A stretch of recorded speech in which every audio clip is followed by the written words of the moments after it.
coming from the Natty last night? Yeah, man. I just flew back to Charlotte, was at the game with my family. Appreciate you guys having me on. I feel like this has been a long time coming. This is a career highlight. Every time you guys release like your new episode and I see who you chose over me, Stop. it hurts the soul just a little bit. Dude, stop it. We've been trying to get you on for years. You've been ducking us. That's not true at all. I'm just so glad that we finally freed you up here for a little divisional football talk. It's the least I can do. Welcome back to New Heights, ladies and gentlemen, boys and girls, a Wondery show. That's right, brought to you by Reese's Oreo Cups. Dagnammit if they didn't put together two of my favorites, Reese's Cups and Oreo cookies. Doggone, Yeah, go get you some, man. We're your hosts. I'm Travis Kelce, my big brother Jason. Jason Kelce. Yes, sir. Over there with his cowboy hat on, you city slicker turned country boy. Sarsaparilla. Subscribe on YouTube, Wondery Plus, and or wherever you get your podcast. Follow the show on all social media for fun stuff throughout the week. Don't forget that KelseyClubhouse.com for anything New Heights and Kelce. Jason, you want to tell everybody what we have coming up on this wonderful episode? 92% is we got a great episode for y'all learning go down right here. We got everything from the divisional round, and we're going to get everything coming up in the championship round. And we got our mighty fine friend, Mr. Greg Olson, done stop by the show. But before we get into any of that, we're getting a little bit of that new news. New news is brought to you by American Express. First bit of new news, we got some great reactions from the Kelce Clubhouse. Thanks to you 92%ers. From Steph. Also, the Kelce Clubhouse is a gag, and I love the green hoodie, but I can't believe none of the new hoodies are called New Heights of Man Hoodie. I don't know what the fuck that means, but she's disappointed. What does that mean? What's a man hoodie? Is that a thing? New Heights of Man Are you Hoodie? familiar with Man Hoodie? I'll just say it's a Life of a Showgirl reference, boys. Come on. Man Hoodie? To the lyric New Heights of Manhood. It is the time we were referenced in the album. All right. New Heights of Manhood, so a man You get hoodie. it. So they All right. made Man Hoodie. You get it. Got it. All right. Now I get it. There you go. All right. Thanks, Brandon. I didn't understand that. Right over our heads. Taylor's going to kill me for not knowing that. We're not as good with the Easter eggs as these Swifties. They sure know how to plan them and call them out. All right. What else we got? Yeah. A From little Catherine. the pathological people pleaser. Love that. Saber Babe, 13. Ooh, sounds like she's from Buffalo. I love that it's on Amazon. What a huge win for me. Prime shipping, baby. Hey, It is nice. It is a very nice feature. I mean, You're not it's gonna lie. honestly changed the world of ordering things. Amazon is like fucking insane. It's wild. It's annoying not shipping with that. They have literally everything on there. You can Yeah. search it in the little search bar and you got a plethora of items that you could choose from. That they do. All right. From Pop Takes, my New Heights Show t-shirt arrived from the Kelce Clubhouse, and it's so nice. Great quality. Can't wait to wear it out of the house. I wonder which one they got. The golden baby quality is unreal. I love that shirt. The New Heights, all right, that shirt that I was wearing last week, dude. I was wearing that all fucking day. Might have slept in it. No judgment. No judgment. All right. From Killer Scorpio, I need crew neck New Heights sweaters. Brandon, this is somebody calling you out. Who do they have to beg? Well, ironically, it's probably not Brandon. We'll work on it. Well, I like a good, when it goes crew neck, I like a nice knit crew neck, or a nice little fabric crew neck. So we might have to get that in there. We're working on these. And if you haven't, please check out all the great new merch at KelseyClubhouse.com. And as of right now, this is unofficially new news, but it looks like Eric Bieniemy will be back with the Kansas City Chiefs. Trav, you and I have talked about this a lot. I know EB was a huge part of this offensive success for a while in Kansas City. You offered a lot of not just great offensive schematic coaching and play calling, but he's going to coach you hard. And sometimes that's exactly what you need. How do you feel about this? I love that shit. I think it's great. I think it's a marriage that's going to pick up right where it left off. EB and who he is as a coach, you can see kind of his personality and what he brings to this table in that Chicago team. I know Ben Johnson has his own version of that. He's a very tough guy, and what he did in Detroit, he brought over as well. And you can see those running backs over Chicago, and their body of work was definitely a Eric Bieniemy style of football, man. And hell yeah, I can't wait to see him back in the building, man. He's one of my favorite coaches of all time. One of my favorite people of all time. I've had so many unbelievable, growing moments under him as a player, as a person. I just love the guy, and it's going to be awesome to see him back in the building and see him back wearing the Chiefs logo, baby. Yeah, it'll be interesting to see what he learned while with Ben Johnson. I mean, I think he's probably one of the most creative minds right now coaching the game on the offensive side of the ball, and to be in a building with that guy, I'd be picking EB's brain. I'd be like, yo, man, what'd you learn? What do you think? And then I also how has EB changed as a coach? Is he going to rip his shirt off? Are we going to see a shirtless EB after a game, hyping the offense up? I want to see it, the enemy. I want to see those tits out.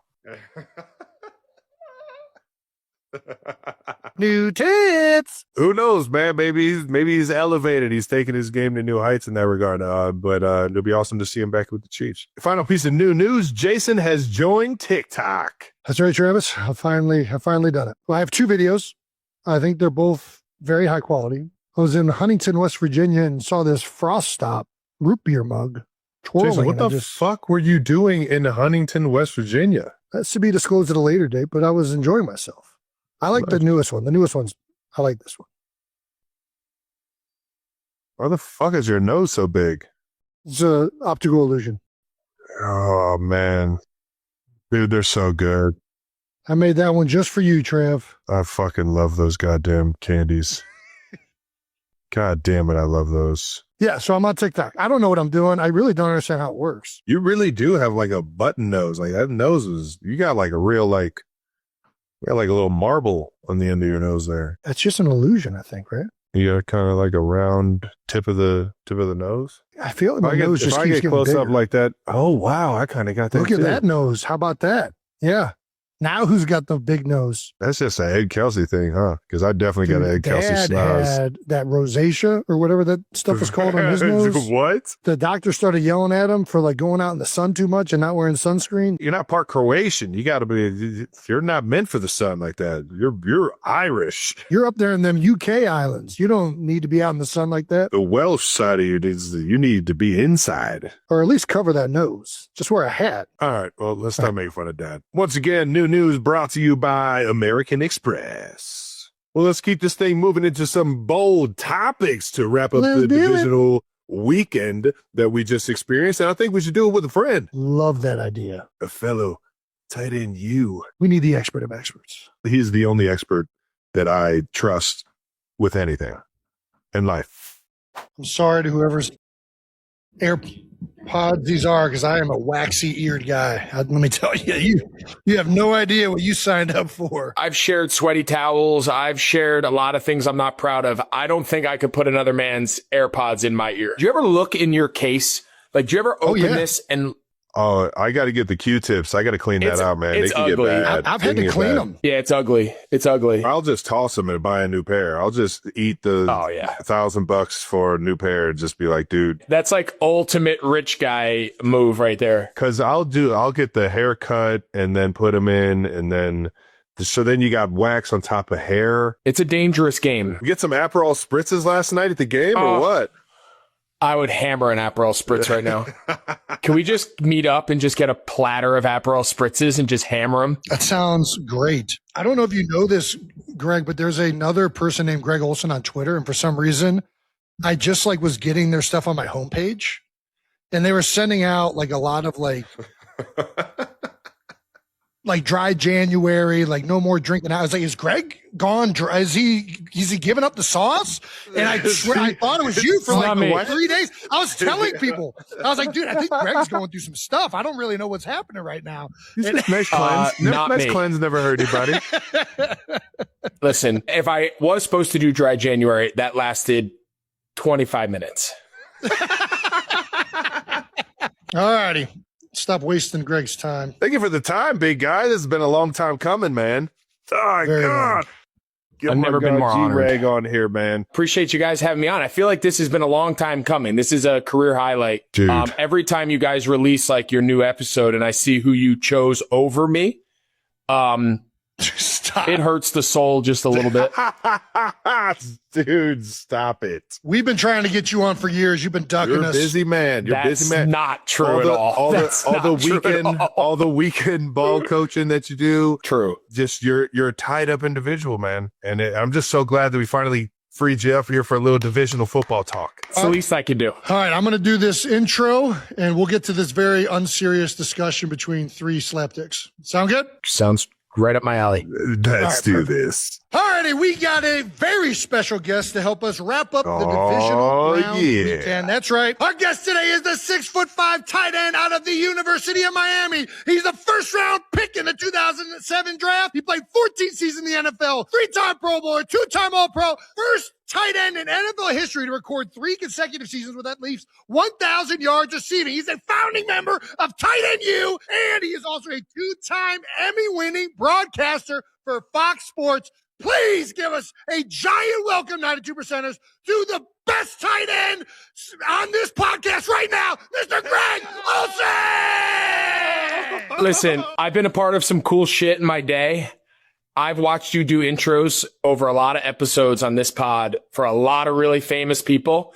And I'm not going to lie, I've laid in bed at night being like, I wonder what my intro would be. I wonder the energy. Is it the same when you introduce The Rock as it is when you introduce me? Know it, and baby. Even more. I have to say, everything that I dreamed of it being, it was better. It was better.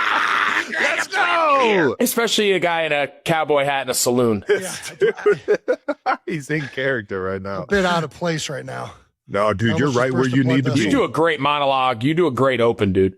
Dude, it's I'm the trying. best. Hey, it's the best. listen. You did black Gotta out though. You transition. forgot to mention that he's the head coach of the undefeated Charlotte Christian Middle School football team, baby. Thank you, Let's Travis. go, boys. Let's go, boys. Boys, now you know you've made it in life. You want to do something cool? Go coach middle school football.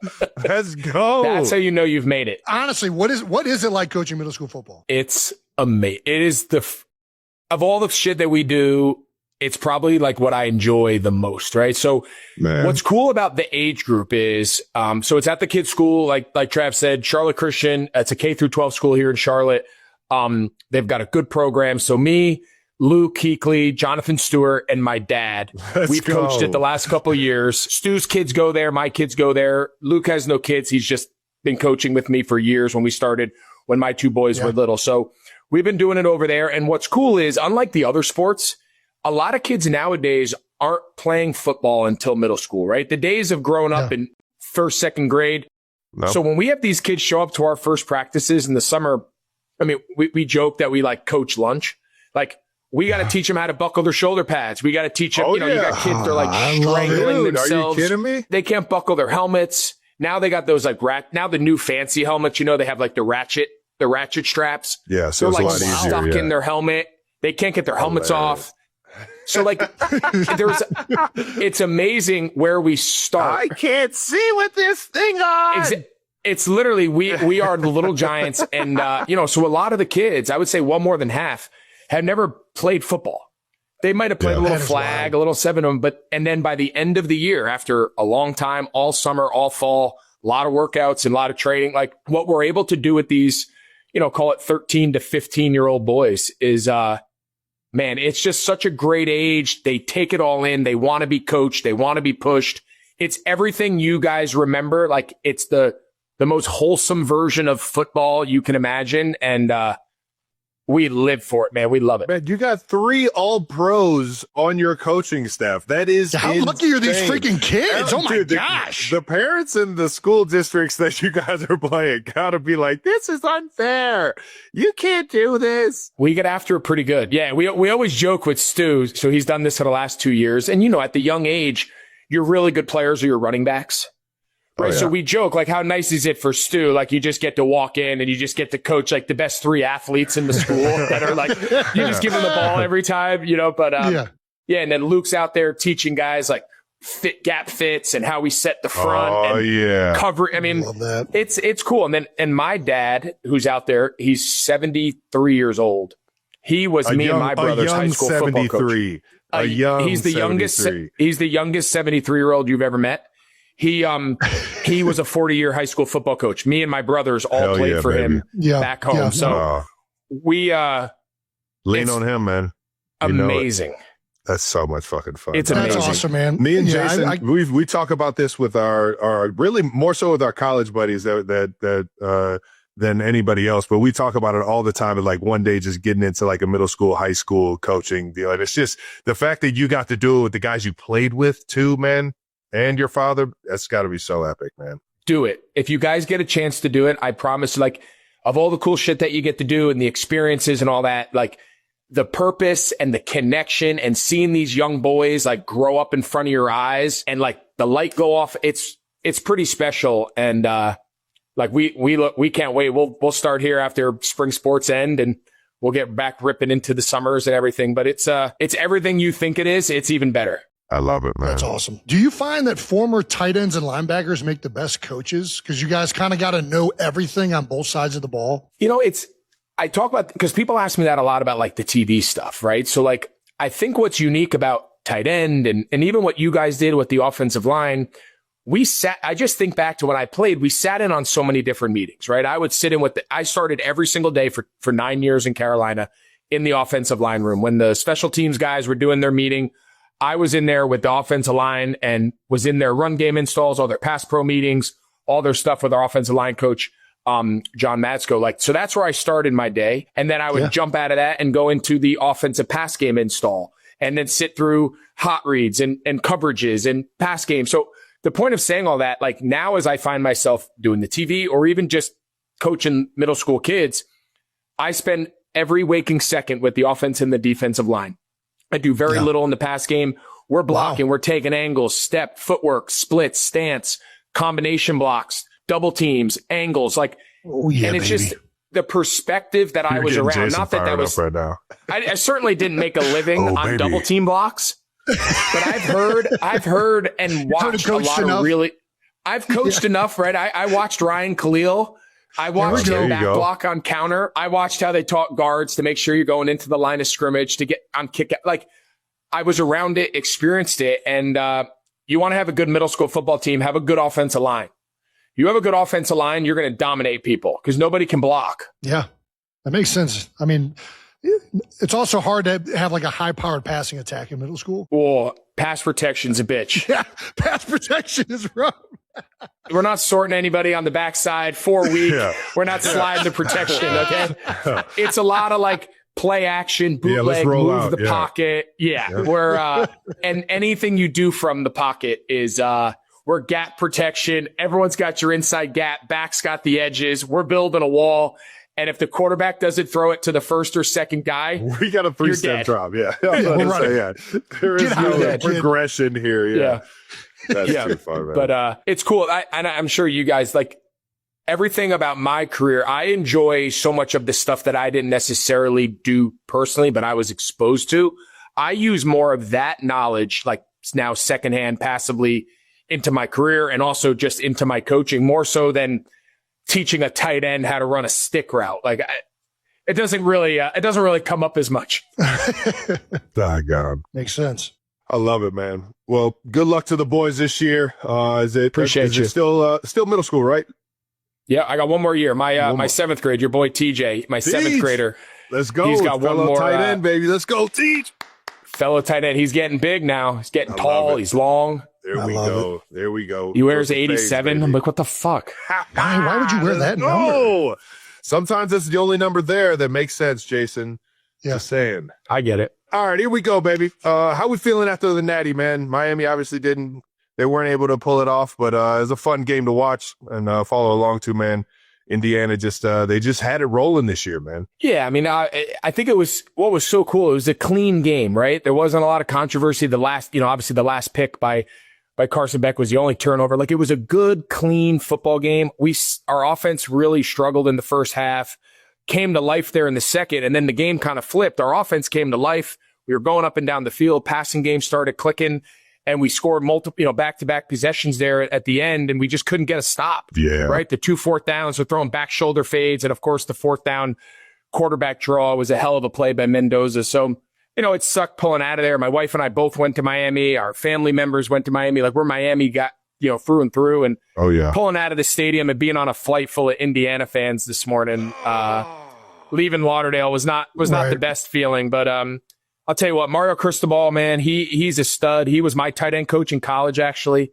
And really? Oh, wow. Now, obviously, so he recruited me when he was at Rutgers early on in his career. Eventually, became the tight end coach in Miami at the end of my career for a couple of years, and then went off to FIU and went off and did his head coaching stuff. So the fact that he's back home, has them back on the national stage, would have been a storybook ending for him to win. Miami guy, grew up there at home, but wasn't meant to be. The other Miami guy, Mendoza, he got the storybook ending, but tough one to walk out of. But man, it was, what a moment. So cool. Connect with all former players, connect with guys I went to school with, and just kind of rally around a school that we all take a lot of pride in. Hell yeah, man.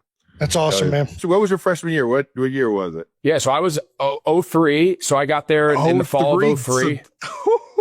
Yeah, so we were on the heels.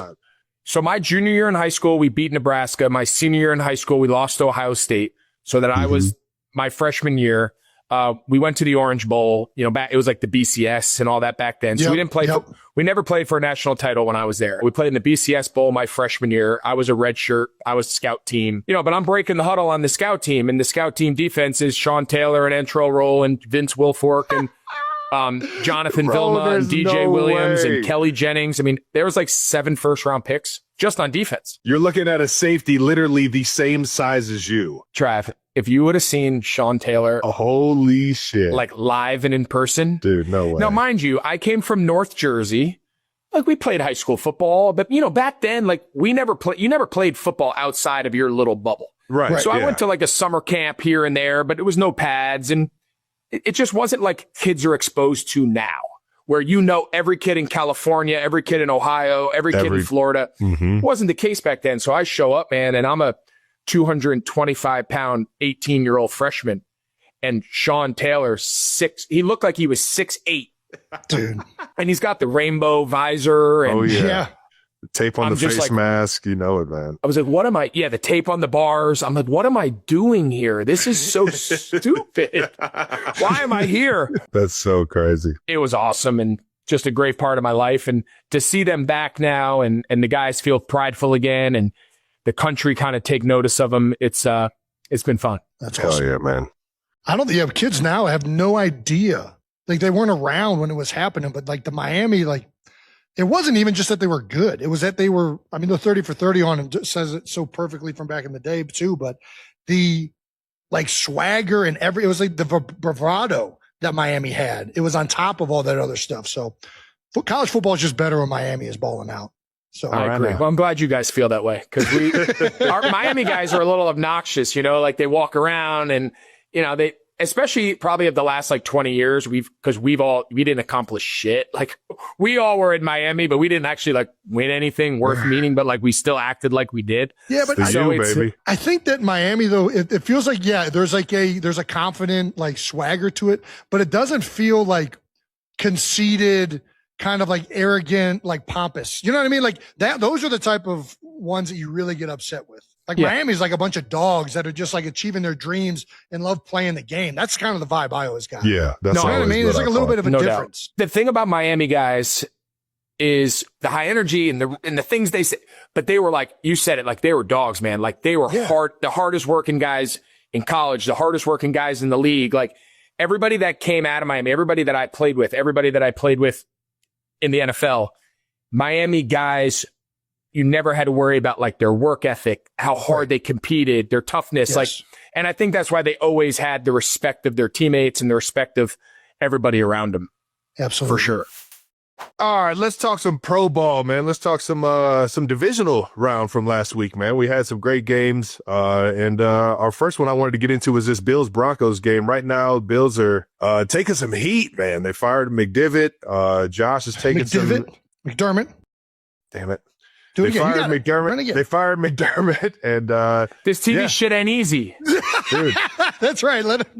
Names the worst over here, the absolute worst. It is hard. And by the way, I have to give you flowers from the jump. You are the best at it right now, brother. My favorite to listen to. 92%ers. I don't give a shit if you think I'm biased. This man is the best calling the games right now, and I fucking love every single game that I get to listen to. Thanks, buddy. I love my guy Troy at ESPN. Troy and Joe Buck are phenomenal. Yeah, they do great. I'm not trying to throw shade anywhere, but I will say it's pretty routinely acknowledged from players that Greg offers some of the best insight of all time calling games. And he makes Like, it fun, man. It's I high think there's energy. It's something- good times, baby. Well, it's high energy, it's good times, but there's really good insight that I think you could tell. I mean, everybody's brought this up. Like, you're the son of a coach. Like, the way you think about the game is very holistic.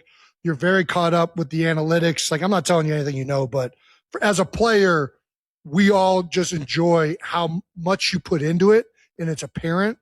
And it's every time I get the chance to listen to Greg Olsen, I come away learning something as a professional player that played 13 years, which I think is just awesome. Means a lot. I appreciate that, guys. I enjoy doing it. And coming from you guys, I know you're not biased. I know it's not, I get Dude, it. dude. Dude, No, I stop. appreciate Don't it. even, yeah. It means a lot more coming from you guys than you know. So I appreciate that. All right, now let's get into this Bills-Broncos game right now. The Bills are taking some heat. McDermott just got canned, and Josh Allen is getting some heat for not beating the Broncos. Thoughts on the game, Greg? Yeah, just kind of an interesting divisional weekend, right? You had two overtime thrillers. You had one just absolute dog of the game that got away up in Seattle. And then one kind of a clunky game with the Texans, and, that game kind of got weird and whatnot. And New England played well enough, didn't necessarily play great, but, just a struggle. So it was kind of a weird weekend all around. Usually the divisional round is when it gets really fun. It kind of flipped this year. The wild card weekend was incredible. I mean, every game was down to the wire for the most part. But, you brought up the Bills. I hate it for McDermott. So McDermott got hired there from Carolina. He was our coordinator. We had a lot of success with him. Brandon Beane, the general manager, he was the assistant general manager. He cut his teeth here in Carolina, and McDermott brought, Brandon from us to Buffalo. So to see them kind of have to start from scratch, I love McDermott. They've been there for 9 years. A lot of those coaches are guys that I played for and worked with, so you guys know it sucks to see guys lose their job in any team, right? Yeah, no one roots for coaches to be fired. Players especially hate it. The one thing about the league is, change is inevitable. And, you have a guy like Josh Allen, and, here you are year after year, just getting right to the end, and they just can't get over the hump. And then I think, a lot of people saw this opportunity with you guys, Trav, not being in it for the first time in a while. I think a lot of people saw this as Josh's opportunity to, like, all right, get over the hump, right? No Mahomes, no Burrow, no Lamar, get those premier guys out of the way, and here's your opportunity. But, as you guys well know, it's never as simple as that. I think while Josh Allen is incredible, and I'd argue he's the best player, if not he's the top 3 player on any given year in the league. But, the roster, they got holes. They had issues. You'd have given up 30 plus on defense. And certainly he made his fair share of mistakes in that last. Fans around the world are eagerly awaiting news of Taylor Swift and Travis Kelce's wedding, expected to be a lavish affair. While reports suggested that their high-profile wedding might be delayed due to rumors about Kelce's potential retirement from football, sources say Taylor Swift has long believed that he is the one for her. Fans around the world are eagerly awaiting news of Taylor Swift and Travis Kelce's wedding, expected to be a lavish affair. While reports suggested that their high-profile wedding might be delayed due to rumors about Kelce's potential retirement from football, sources say Taylor Swift has long believed that he is the one for her. The source said, when she got out of a car with him early on, he went straight around her security to open the door for her. They added, Taylor looked genuinely surprised and thrilled. The source continued, from that moment, people close to her felt marriage was inevitable. Taylor's friends reportedly noticed that Travis Kelce treated her very differently from her ex, Joe Alwyn. It was the complete opposite of her ex Joe Alwyn, who would often rush ahead and leave her on her own, the source explained. From the very start, Taylor Swift and Travis Kelce appeared happy and comfortable together. Unlike her previous long-term relationship with Alwyn, the pop superstar has been more public about her romance with the NFL star. Taylor and Travis got engaged in August 2025, a news that sent fans into a frenzy. However, rumors have circulated that their wedding plans may be temporarily on hold. The reason, sources say, is to ensure Travis can focus on his ongoing retirement considerations without the added stress of wedding planning. According to Rob Shooter, a source revealed, Travis is still figuring out if he's playing next year. They don't want to stress over a wedding when there's so much else going on. Despite the speculations, neither Taylor Swift nor Travis Kelce has publicly confirmed any details about their wedding. Both continue to maintain privacy around their future plans together, keeping fans guessing.